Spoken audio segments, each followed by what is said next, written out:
Today is not Hamas's day. Today is our day, the one we have waited for over a year. But clearly, the force of President Trump's tweet about 2 months ago and subsequent statements and tweets by him and incoming administration officials have made a difference amongst all the parties. I want to thank you for the President Trump to make this deal happen.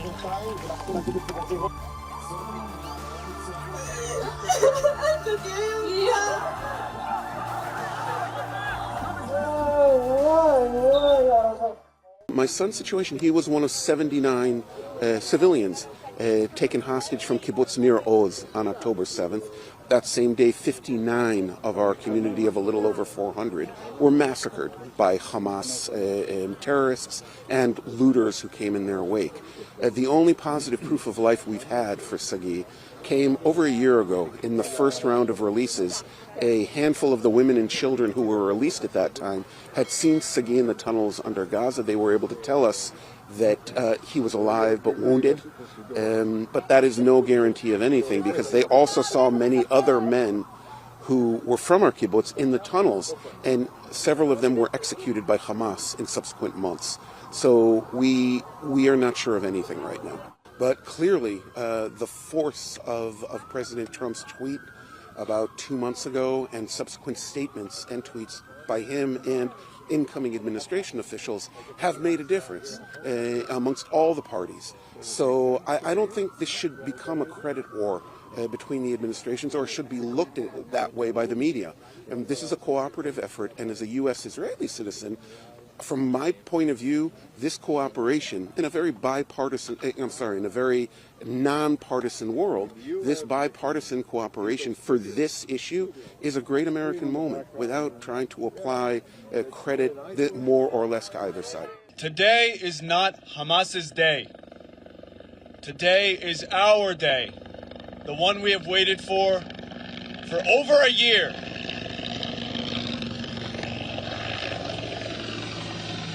We have waited for this day for over a year to reclaim life. And now that it's come, we have to make use of it. My brother Omer chose to put his own life at risk to save thousands of others. We owe it to him to rescue the people he gave his life to save and to bring him and the rest home. I want to thank you for the President Trump to make this deal happen, and President Biden to never give up on us.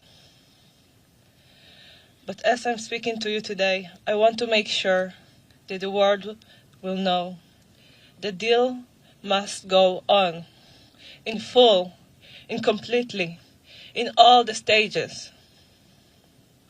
I know how it's to be the one that will be left behind, watching other hostages bring release to their families. My partner, Avinatan O, and many other hostages are in hell, and they wait for the second that he will be released too. On the one hand, it's very emotional. This is people I know, at least two of them.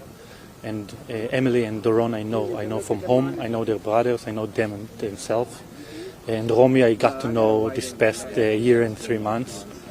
We got to know the families a little bit better. So on one hand it's very emotional. Every hostage to get back to their loved one is a blessing.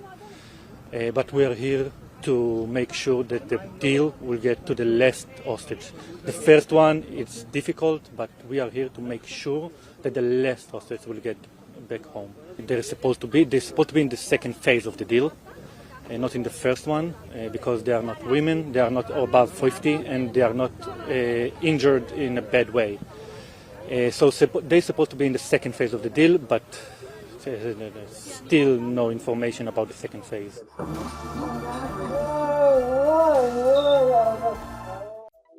Subscribe to Midday India. Get direct notifications on all our videos by clicking on the bell icon.